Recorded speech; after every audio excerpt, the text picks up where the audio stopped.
Today, I'm going to be talking about time. Specifically, I'll be looking at how people think about time and how these time perspectives structure our lives. According to social psychologists, there are 6 ways of thinking about time, which are called personal time zones. The first 2 are based in the past. Past positive thinkers spend most of their time in a state of nostalgia, fondly remembering moments such as birthdays, marriages, and important achievements in their life. These are the kinds of people who keep family records, books, and photo albums. People living in the past negative time zone are also absorbed by earlier times, but they focus on all the bad things, regrets, failures, poor decisions. They spend a lot of time thinking about how life could have been. Then, we have people who live in the present. Present hedonists are driven by pleasure and immediate sensation. Their life motto is to have a good time and avoid pain. Present fatalists live in the moment too, but they believe this moment is the product of circumstances entirely beyond their control. It's their fate, whether it's poverty, religion, or society itself.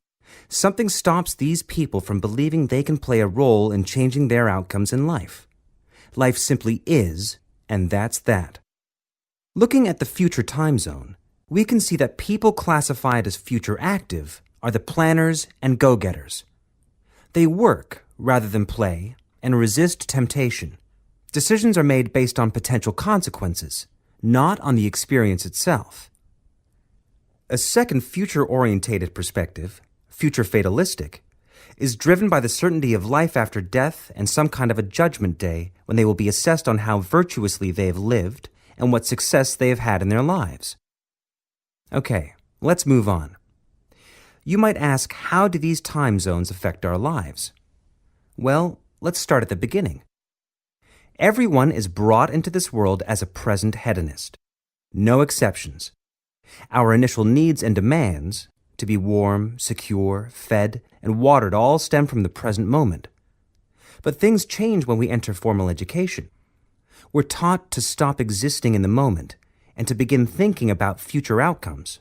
But did you know that every 9 seconds, a child in the USA drops out of school? For boys, the rate is much higher than for girls. We could easily say, well, boys just aren't as bright as girls. But the evidence doesn't support this. A recent study states that boys in America, by the age of 21, have spent 10,000 hours playing video games.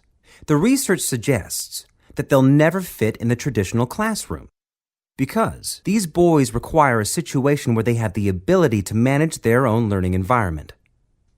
Now, let's look at the way we do prevention education. All prevention education is aimed at a future time zone. We say, don't smoke or you'll get cancer. Get good grades or you won't get a good job. But with present-orientated kids, that just doesn't work. Although they understand the potentially negative consequences of their actions, they persist with the behavior because they're not living for the future. They're in the moment right now. We can't use logic, and it's no use reminding them of potential fallout from their decisions or previous errors of judgment. We've got to get in their minds just as they're about to make a choice. Time perspectives make a big difference in how we value and use our time. When Americans are asked how busy they are, the vast majority report being busier than ever before. They admit to sacrificing their relationships, personal time, and a good night's sleep for their success.